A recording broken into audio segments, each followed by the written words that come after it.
আসসালামু আলাইকুম। আজকে আমরা দেখব ফর লুপ, হোয়াইল লুপ বা do while loop C programming এর অত্যন্ত গুরুত্বপূর্ণ একটা টপিক। বিশেষ করে এই ফর লুপ, কারণ আপনি যখন কোড লিখবেন বেশিরভাগ ক্ষেত্রে আপনি ফর লুপ লিখবেন এবং ইউজ কেসের উপর ডিপেন্ড করে মাঝে মাঝে হোয়াইল লুপ বা ডু হোয়াইল লুপ লিখতে হয়। এখন আমরা দেখবো যে আসলে এই লুপ বলতে কি বোঝায়। ঠিক আছে, লুপের আরেকটা নাম আছে, সেটা হচ্ছে ইটারেশন বা ইটারেশন। অর্থাৎ একটা স্টেটমেন্ট বা কতগুলো স্টেটমেন্ট বারবার এক্সিকিউট করার জন্য আসলে লুপ ব্যবহার করা হয়। যেরকম আমি বলতে পারি, ধরেন যে আপনি লিখতেছেন বাংলাদেশ 10 বার, তাহলে আপনি কি করতে পারেন, একটা ওয়ে হচ্ছে আপনার কাছে প্রিন্টএফ বাংলাদেশ এরকম লিখে সেমিকোলন দিলেন, আবারও প্রিন্টএফ বাংলাদেশ এরকম লিখে সেমিকোলন দিলেন। এরকম করে কতবার? এরকম করে 10 টাইমস। তাহলে কিন্তু আপনি এই কোডটা যদি রান করেন তাহলে 10 বার বাংলাদেশ প্রিন্ট হবে। তাহলে আপনি এখান থেকে লুপের একটা আইডিয়া নেন, সেটা হচ্ছে একই জিনিস মানে একই স্ট্রিং আপনি বারবার প্রিন্ট করতেছেন, মানে একই কাজ বারবার করতেছেন। এই একই কাজ বা একই ধরনের কাজ বারবার করাই হচ্ছে লুপের কাজ। অর্থাৎ লুপ দিয়ে আপনি এই কাজটা খুব সহজেই করতে পারবেন। অর্থাৎ 10টা যে স্টেটমেন্ট আছে, এই 10টা স্টেটমেন্টের কাজ একটা লুপ দিয়ে একটা স্টেটমেন্ট এর মাধ্যমে করতে পারবেন। এবং লুপের যেটা বললাম, লুপের মাঝে মাঝে সিনোনিম হিসাবে ইটারেশন কথা থাকতে পারে। ইটারেশন বলতে আসলে লুপিংই বোঝানো হয়। তো আশা করি বুঝছেন। তো ফর লুপ, হোয়াইল লুপ এবং ডু হোয়াইল লুপ আসলে তিনটাই সেম কাজ করে, লুপের কাজে সেম। এটা শুধুমাত্র যে সি প্রোগ্রামিং ল্যাঙ্গুয়েজে এরকম না, C plus plus, Java, Python যে ল্যাঙ্গুয়েজই বলেন না কেন, লুপের কাজই হচ্ছে কতগুলো স্টেটমেন্টকে একবার এক্সিকিউট করা বা মাল্টিপল টাইমস এক্সিকিউট করা। তো এখন আমরা আসি লুপের বেসিকে। সেটা হচ্ছে লুপের তিনটা অংশ থাকে, সেটা ফর লুপ হোক, হোয়াইল লুপ হোক বা ডু হোয়াইল লুপ হোক। প্রত্যেকটা লুপেরই তিনটা করে অংশ। সেই তিনটা অংশ যদি আপনি ভালো করে বুঝেন তাহলে আপনার কোনো প্রবলেম আর হবে না লুপ নিয়ে। কারণ সবাই প্রবলেম ফেস করে এই লুপ নিয়ে আসলে। কারণ যখন আমাদেরকে প্রবলেম লিখতে বলে, বিশেষ করে যখন ফর লুপের ওই যে স্টার প্যাটার্ন, রাইট, বা হচ্ছে পিরামিড তৈরি করতে বলে, তখন লুপের কনসেপ্টটা ঝালাই করার জন্য ওই প্রবলেম গুলো দেওয়া হয় যে আপনি লুপ ভালো মতো বুঝছেন কিনা। তো ওই প্রবলেম গুলো সলভ আমরা নিমিশেই করতে পারবো যদি লুপটা ভালো করে বুঝি। তো আসেন শুরু করি। যেটা বলতেছিলাম যে প্রত্যেকটা লুপেরই তিনটা অংশ। সেটা হচ্ছে একটা লুপ কোথা থেকে শুরু হবে, যেটাকে আসলে বলা হয় ইনিশিয়ালাইজেশন। ঠিক আছে, এটা হচ্ছে লুপের শুরু নির্দেশ করে। আর 2 নম্বর হচ্ছে এই লুপটা কতক্ষণ পর্যন্ত চলবে, অর্থাৎ এই যে কতগুলো স্টেটমেন্ট লুপের ভেতরে বা লুপের সাহায্যে আমরা এক্সিকিউট করতে চাচ্ছি, সেইটা কতক্ষণ পর্যন্ত এক্সিকিউশনটা চলবে, এটাই হচ্ছে কন্ডিশন। তো কন্ডিশন ফেল করলে আর এক্সিকিউট হবে না, এক্সিকিউশন অফ। আর কন্ডিশন যদি ফেল না করে সেক্ষেত্রে এক্সিকিউশন বারবার হবে। তো এটা হচ্ছে একটা লুপের দ্বিতীয় অংশ। আর 3 নম্বর যে পার্ট, সেটা হচ্ছে ইনক্রিমেন্ট অথবা ডিক্রিমেন্ট। অর্থাৎ এখান থেকে তো শুরু হয়েছে, মানে ইনিশিয়ালাইজেশন থেকে তো শুরু হয়েছে, দিয়ে টেস্ট কন্ডিশন, মানে এই কন্ডিশন পর্যন্ত আসবে, সেটা কি ইনক্রিমেন্ট ওয়েতে মানে আস্তে আস্তে বৃদ্ধি পেয়ে, নাকি ডিক্রিমেন্ট ওয়েতে। এইটা হচ্ছে আমাদের 3 নম্বর পার্ট। তো প্রত্যেকটা লুপেরই আসলে তিনটা অংশ থাকে। এখন আমরা দেখবো আসলে ফর লুপের সিনট্যাক্স, কারণ আমরা মানে পর্বে আমরা ফর লুপ পড়তেছি। তো ফর লুপের তিনটা অংশ কিভাবে লেখা হয় সেটা শিখতে পারলে আপনার ফর লুপ শেখা শেষ। তারপরে হোয়াইলের ক্ষেত্রে এই তিনটা অংশ কিভাবে লেখা হয় সেটা জানলে হইলো, আর ডু হোয়াইলের ক্ষেত্রেও সেম কথা। তো আসেন ফর লুপের সিনট্যাক্স দেখে নিই। তো ফর লুপের সিনট্যাক্স হচ্ছে, প্রথমে আপনাকে ফর এটা লিখতে হবে, it's a keyword. C programming ল্যাঙ্গুয়েজে 32টা কিওয়ার্ডের ভিতরে ফর একটা, এবং ফরের বিশাল বড় একটা প্রথম বন্ধনী, এর ভেতরেই আসলে তিনটা অংশ এখানে লেখা হয়। ঠিক আছে, তারপরে লুপের একটা বডি থাকে, এটা হচ্ছে আপনার লুপ বডি। এবং একটু আগে যেটা বলতেছিলাম ফর লুপের বেসিকের সময়, যে এই লুপের সাহায্যে আমরা কিছু স্টেটমেন্টকে এক্সিকিউট করতে পারবো, বাট কতবার সেটা আমরা এখানে ডিফাইন করে দিব।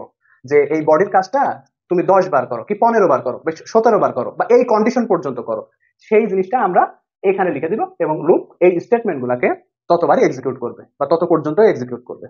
ঠিক আছে, তো বডির ভেতরে এটা লিখে দিতে হবে আমাদের। ওকে, এখন আসেন আমরা দেখি যে এই তিনটা পার্ট কিভাবে লেখা হয়। তো যেটা বলতেছিলাম যে ইনিশিয়ালাইজেশন এইটা লুপের ভেতরে শুরুতেই লিখতে হয়, ইনিশিয়ালাইজেশন। তারপরে একটা সেমিকোলন। ঠিক আছে, তারপরে টেস্ট কন্ডিশন, আমি সংক্ষেপে কন্ডিশন লিখতেছি, আপনাকে পরে কন্ডিশন লিখতে হবে। তারপরে আবারও সেমিকোলন, এবং তারপরে আপনাকে INC or Dec, increment or decrement দিয়ে আপনার প্রথম বন্ধনী শেষ করতে হবে। তাহলে আপনি বুঝতেই পারছেন আসলে তিনটা পার্টই আসলে ফর লুপের ভেতরে লেখা হয়, আই মিন প্রথম বন্ধনীর ভেতরে লেখা হয়। জাস্ট তিনটা পার্টকে দুইটা সেমিকোলন দিয়ে পৃথক করে দেওয়া হয়। এটাই আসলে ফর লুপের সিনট্যাক্স। তো এখন এখান থেকে একটা বেসিক জিনিস বুঝতে হবে, সেটা আমি অ্যারো দিয়ে বোঝাইতে পারি। সেটা হচ্ছে লুপের এটা তো শুরু। তো লুপের এই যে কাজটা হবে বা এক্সিকিউশনটা হবে ভেতরের কোডগুলা, সেটা সর্বপ্রথম এই ইনিশিয়ালাইজেশন থেকে এইখানে চেক হবে। অর্থাৎ এখানে যা দেওয়া হবে ইনিশিয়াল ভ্যালু, তার উপর ডিপেন্ড করে কন্ডিশনটা সত্য কিনা এটা দেওয়া হবে। যদি সত্য হয়, আমরা তো জানি যে কন্ডিশন সত্য হলে আসলে বডির কাজগুলো হয়, তো কন্ডিশন সত্য হলে বডির কাজটা হবে, ওকে ফাইন। এরপরে কন্ট্রোলটা এখানে আসবে, মানে এখানে যতগুলো স্টেটমেন্ট থাকবে, যতগুলো লাইন থাকবে, সবগুলো এক্সিকিউট হওয়ার পরে, আবার সবগুলো এক্সিকিউট না হওয়ার পরেও এখানে আসতে পারে, ওটা পরের কেস।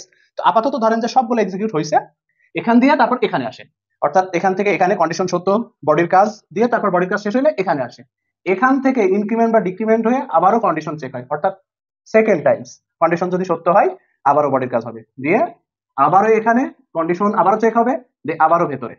তাহলে আপনি ব্যাপারটা বুঝতে পারছেন যে ইনিশিয়ালাইজেশনের নাম কেন ইনিশিয়ালাইজেশন আসলে হয়েছে, বা এইটুকু কেন ইনিশিয়ালাইজেশন, ওইটা আসলে একটা লুপের শুরু, এবং ফার্দার বা নেক্সট আর কখনোই ওখানে ব্যাক যাবে না। ইনিশিয়ালাইজেশন কন্ডিশন ভেতরে, তারপরে জাস্ট এখান থেকে এর ভেতরেই সীমাবদ্ধ, আর কখনো ইনিশিয়ালাইজেশনে ব্যাক যাওয়া হবে না। তো এটাই আসলে মোটামুটি আইডিয়া। এখন আমরা এতটুকু যদি বুঝি তাহলে খুব সহজেই আমরা 1 থেকে 100 পর্যন্ত সংখ্যা বা 1 থেকে n পর্যন্ত স্বাভাবিক সংখ্যা, জোড় সংখ্যা, বিজোড় সংখ্যা কিভাবে ফর লুপের সাহায্যে প্রিন্ট করতে হয় সেটা আমরা দেখতে পারি। আমরা এখন সম্পূর্ণ কোডটা লিখবো, ঠিক আছে, টোটাল সি প্রোগ্রাম 1 থেকে 100 পর্যন্ত সংখ্যা প্রিন্টের জন্য। যেহেতু আমরা প্রিন্ট করব তাই আমাদের standard input output header file লাগবে, এবং যেটা আমাদের মেইন ফাংশন সেটা আমরা লিখে নিচ্ছি, এবং এটা হচ্ছে মেইন ফাংশনের বডি। দেখেন প্রথমে ফর লিখতে হবে, তারপরে এখানে সেই ইনিশিয়ালাইজেশন পার্টটা, তাই না? Initialisation nothing but a variable, আপনাকে এখানে জাস্ট একটা ভ্যারিয়েবল ডিক্লেয়ার করতে হবে। তো আমি ভ্যারিয়েবল ডিক্লেয়ার করছি ইন্ট আই। আপনি বলতে পারেন ভ্যারিয়েবলের নাম তো বিভিন্ন রকম হতে পারে, আই কেন দিলেন? ওই যে বললাম লুপের আর একটা নাম হচ্ছে ইটারেশন বা সিনোনিম, সেই ইটারেশনের আই। জেনারেলি লুপের ক্ষেত্রে I, J, K, M, N, ও এই ধরনের লেটার গুলো ব্যবহার করা হয়, বাট আপনি এর ভেতরে সীমাবদ্ধ না, আপনি যে কোনো ভ্যালিড ভ্যারিয়েবল নেম এক্ষেত্রে ব্যবহার করতে পারবেন। তো ইন্ট আই ইকুয়াল টু কত থেকে শুরু হবে? আই এর মান 1 থেকে শুরু হবে, দেন ইনিশিয়ালাইজেশন শেষ। এটা জাস্ট একটা ভ্যারিয়েবল ডিক্লেয়ার করছেন আপনি। ওকে, এখন আই এর মান যতক্ষণ লেস অর ইকুয়াল 100 ততক্ষণ পর্যন্ত লুপ চলবে, কারণ আমরা 100 পর্যন্ত প্রিন্ট করতে চাই, এই কারণে কন্ডিশন এটা, রাইট? এখানে কন্ডিশনটা বিভিন্ন রকম হতে পারে আপনার চাওয়া অনুযায়ী, ফাইন। তারপরে 1 থেকে 100 পর্যন্ত এটা কিভাবে হবে? এটা কি ইনক্রিমেন্ট হয় না ডিক্রিমেন্ট হয়? অফকোর্স ইনক্রিমেন্ট, বৃদ্ধি পাইতে হবে আই এর মান। আই প্লাস প্লাস, আই এর মান 1 করে বৃদ্ধি পাবে। আই প্লাস প্লাস আপনি জানেন শর্ট সিনট্যাক্স অফ আই কাল টু আই প্লাস 1, রাইট? তার পরিবর্তে আমরা আই প্লাস প্লাস লিখতে পারি। ওকে ফাইন, এবং এটা হচ্ছে আমাদের লুপের বডি, ফর লুপের, এবং আমরা ইউজ করতেছি প্রিন্টএফ %d, এবং এখানে একটা স্পেস রাখতেছি পাশাপাশি প্রিন্টের জন্য, কমা, দেন আই, লাস্টে সেমিকোলন। তাহলে এটার এক্সিকিউশন প্রসেস আমার মনে হয় আর বলার দরকার নাই। এটা ইনিশিয়ালাইজেশন, এবং এখান থেকে এখানে চেক হবে 1 লেস অর ইকুয়াল কি 100, হ্যাঁ 1 100 থেকে ছোট, তার মানে কন্ডিশন সত্য প্রথম স্টেপে। সুতরাং প্রিন্ট হবে কি, আমরা যদি আউটপুট লিখি, আউটপুট প্রিন্ট হচ্ছে আই মান প্রিন্ট হয়েছে, আই মান বর্তমানে 1। তারপরে এখানে সমস্ত স্টেটমেন্ট এক্সিকিউট হয়ে গেছে। আসলে এই বডির ভেতরে স্টেটমেন্ট আছে একটা, তো যে যতগুলো থাকবে ততগুলাই এক্সিকিউট হবে, বাট আছে একটা, সেটা আমাদের হয়ে গেছে। এরপরে কন্ট্রোলটা এখানে চলে যাবে, রাইট? ওকে, তাহলে আই মান 1 বাড়লো 2, তারপর আবার কন্ডিশন চেক, 2 কি 100 থেকে ছোট? হ্যাঁ ছোট, তার মানে 2 প্রিন্ট হবে লুপের ভেতরে ঢুকে। এরকম করে আস্তে আস্তে কত পর্যন্ত হবে আমরা দেখি, 99 হবে। তারপরে 99 মানে আমরা প্রোগ্রামিং করতে গেলে সবসময় টার্মিনেটিং কন্ডিশন, অথবা বলতে পারেন যে যেটাকে কি বলা হয়, দুই সাইডের ভ্যালু, বাউন্ডারি যেটাকে বলা হয়, দুই বাউন্ডারিটা ভালো করে চেক করতে হয়, মানে একটা ঘটনা শুরু আর একটা ঘটনা শেষ।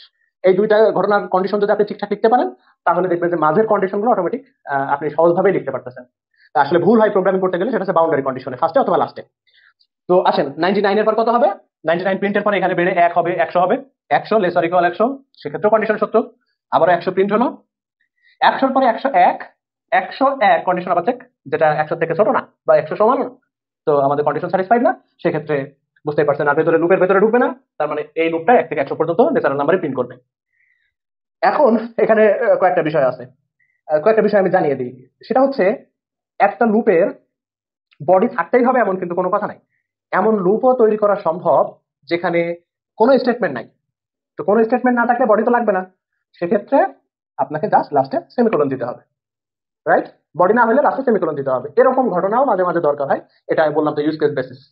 অর্থাৎ আপনার কোনো স্টেটমেন্ট এক্সিকিউট করা লাগতেছে না, কোনো কিছু প্রিন্ট করা লাগতেছে না, বাট লুপ ঘোরানো লাগতেছে, সেক্ষেত্রে জাস্ট লাস্টে সেমিকোলন, লুপ ঘুরবে আর কোনো কিছু ঘটবে না, তাহলে তখন বডি না থাকলে জাস্ট লাস্টে সেমিকোলন। এটা একটা মানে কি বলবো সিনট্যাক্স। এখন ধরেন বডি আছে, বাট বডির ভেতরে শুধুমাত্র সিঙ্গেল স্টেটমেন্ট, একটাই লাইন, যেরকম এই লুপের ক্ষেত্রে যখন একটাই লাইন থাকবে তখন আপনি সেকেন্ড ব্র্যাকেট বা কার্লি ব্রেস যেটা, সেটা অমিট রাখতে পারেন। এরপরে আরো যদি স্টেটমেন্ট থাকে, ধরেন যে প্রিন্ট এফ বিডি এরকম আছে, তাহলে আপনি মনে করতে পারেন ফর লুপের বডির ভেতরে এটাও আছে এটাও আছে, বাট না, একটা স্টেটমেন্ট যদি থাকে তাহলে বডিকে অমিট রাখা যায়। আমি যদি উল্টা করে ঘুরাই বলি, কোন ফর লুপে যদি একটাই স্টেটমেন্ট থাকে তাহলে বডি অমিট রাখা যায়, ওর পরেও যদি কোনো কিছু লেখা হয় সেগুলো কিন্তু বডির বাইরে, অর্থাৎ এই লাইনটা কিন্তু বডির ভেতরে না। অর্থাৎ 100 বার যে এক্সিকিউট হবে, লুপটা চলবে, সেটা এই লাইনটা না, ঠিক আছে? তাহলে আপনি বুঝতে পারছেন কোনো বডি না থাকলে লাস্টে সেমিকোলন, একটা স্টেটমেন্ট থাকলে আপনি অমিট রাখতে পারবেন, রাইট? তো এগুলো হচ্ছে আমাদের মোটামুটি ফর লুপের আইডিয়া। তো এখন আসেন আমরা এখানে জাস্ট হালকা পাতলা মডিফিকেশন করে ধরেন যে জোড় সংখ্যা বা বিজোড় সংখ্যা এখানে প্রিন্ট করতে পারবো। তো ধরেন 1 থেকে 100 আমরা অড নাম্বার প্রিন্ট করতে চাই, তাহলে কি করব? 1 থেকে শুরু করব, রাইট? 1 প্রিন্ট হবে, তারপরে 1 বাড়বে না কারণ 1 এর পরে বিজোড় সংখ্যা তো 3। তাহলে আমরা জাস্ট এই জায়গাটা চেঞ্জ করে বলবো i = i + 2, অর্থাৎ i এর মান বৃদ্ধি পাইলো কত? 2। তাহলে এখানে 1 প্রিন্ট হলো, কন্ডিশন সত্য, অফ কোর্স কন্ডিশন সত্য, 1 প্রিন্ট হলো, 3 আবার কন্ডিশন সত্য 3 আবার বেড়ে 5 কন্ডিশন সত্য 5, এরকম করে লাস্ট টার্মিনেটিং কন্ডিশন লাস্টের দিকে আমাদের চেক করতে হবে। ধরেন 99 প্রিন্ট হয়েছে, 99 2 বেড়ে 101, 101 কন্ডিশন ফেইল্ড, 101 100 থেকে ছোট বা সমান না। তার মানে বুঝতেই পারছেন এটা 1 থেকে 99 বিজোড় সংখ্যাগুলো প্রিন্ট করবে এরকম করে 1 3 5 7 করে, ঠিক আছে? এখন যদি বলা হয় 1 থেকে 100 আপনার ইভেন নাম্বার জোড় সংখ্যা, তো জোড় সংখ্যা শুরু হয় কত থেকে? জোড় সংখ্যা শুরু হয় 2 থেকে। তার মানে আমার ইনিশিয়ালাইজেশন শুরু হচ্ছে 2 থেকে। প্রথমে 2 প্রিন্ট হবে, তারপরে বেড়ে 2 4 হবে, রাইট? 4 আবারও 4 প্রিন্ট হবে, এরকম করে 6, লাস্টে যখন 100 প্রিন্ট হবে, রাইট? চিন্তা করেন 98 পর 100 প্রিন্ট হয়েছে, 100 পরে 102 2 বেড়ে 102, এই কন্ডিশন তখন ফেল করবে, ভেতরে আর ঢুকতে পারবে না, তার মানে 100 পর্যন্তই প্রিন্ট হবে। বাট আই এর মান 102 পর্যন্ত যাবে, বাট ভেতরে আর সেটা প্রিন্ট হবে না, রাইট? তাহলে বুঝতেই পারছেন জাস্ট এখানে মডিফিকেশন, অর্থাৎ ইনিশিয়ালাইজেশন পার্টে মডিফিকেশন করে আমরা কি করলাম? 2 থেকে এরকম করে 100 পর্যন্ত জোড় সংখ্যা প্রিন্ট করলাম। তাহলে এটাই হচ্ছে মোটামুটি আইডিয়া যে ইনিশিয়ালাইজেশন কন্ডিশন এবং ইনক্রিমেন্ট বা ডিক্রিমেন্ট। এখানে আরেকটা ছোট্ট জিনিস অ্যাড করে দিই, সেটা মাঝে মাঝে দরকার হবে, যে বললাম ইউজ কেস, যেরকম আপনার এই যে মাঝে মাঝে ইনিশিয়ালাইজেশন থাকে না, কন্ডিশন থাকে না, কন্ডিশন না থাকে আপনি বলতে পারেন ইনিশিয়ালাইজেশন আছে কন্ডিশন নাই, হ্যাঁ এট মোস্ট 3টা পার্ট থাকবে, এরকম ঘটনা ঘটতে পারে কন্ডিশন সেখানে লাগতেছে না, তার মানে কন্ডিশন আপনি এখানে লিখবেন না, কিন্তু সেমিকোলন কিন্তু লিখতে হবে, অর্থাৎ এই কোলন এই সেমিকোলনের মাঝখানে যে ফাঁকা কন্ডিশনের জায়গা সেটা ফাঁকা থাকবে, বাট আপনাকে স্টিল পুরো সিনট্যাক্সটাই লিখতে হবে, ঠিক আছে? তাহলে এটা i > 100, এমন হতে পারে আপনার শুরুটা নাই বা ইনিশিয়ালাইজেশন নাই, তাহলে আপনাকে এতটুকু লেখা যাবে না, বাট আপনাকে সেমিকোলন কিন্তু দিতে হবে, এগুলো কিন্তু বাদ দিতে পারবেন না, তো এগুলা আপনাকে লিখতে হবে, ফাইন। ওকে, তাহলে আপনি বুঝলেন। এরপরে সেটা হচ্ছে এইখানে দেখেন ইনিশিয়ালাইজেশন, রাইট? এখানে ভ্যারিয়েবল ডিক্লেয়ার করতে হবে, এখানে কন্ডিশন, এখন ভ্যারিয়েবল এই সেমিকোলনের আগে একটা ডিক্লেয়ার করছি, এটাও পসিবল একটা ফর লুপের ভেতরে মাল্টিপল ভ্যারিয়েবল ডিক্লেয়ার করা, মানে ইনিশিয়ালাইজেশনই মাল্টিপল ভ্যারিয়েবলের, কন্ডিশন ওরকম 2 3টা, ইনক্রিমেন্ট বা ডিক্রিমেন্ট 2 3টা। তো সেটা সিনট্যাক্স যদি আমি লিখি একটু, এটা মুছে দিই, দেখেন সেটাও পসিবল। ফর লিখলেন আপনি ইন্ট i = 1, রাইট? 1 থেকে শুরু হচ্ছে, কমা, কারণ মাল্টিপল ভ্যারিয়েবল হলে আপনারা জানেন কমা দিয়ে সেপারেট করতে হয়, যে = 2 দেন সেমিকোলন, i <= 10, ঠিক আছে? এরকম। তারপরে কন্ডিশন আরো তো হতে পারে যে গেটার আমি এক্সিকিউট করবো না, বাট আমি সিনট্যাক্সটা দেখাচ্ছি, এটার আউটপুট আমি লিখবো না, বাট এরকম লেখা পসিবল, যে ধরেন যে যতক্ষণ হচ্ছে 5 আছে <= অফ কোর্স, কারণ যে এর মান তো 2, তো <= ধরেন যে 15 এবং i++ কমা j++। তো বুঝতেই পারছেন এই যে ইনিশিয়ালাইজেশন এতটুকু, সেমিকোলন আছে, কন্ডিশন এতটুকু, এখানে একটা সেমিকোলন, দেন এখানে ইনক্রিমেন্ট পার্টটুকু ওখানে আছে, এবং সেখানে 2টা ইনক্রিমেন্ট কমা দিয়ে সেপারেট করা। তো একই লুপের ভেতরে আপনি মাল্টিপল ইনিশিয়ালাইজেশন, কন্ডিশন এবং ইনক্রিমেন্ট ডিক্রিমেন্ট লিখতে পারেন।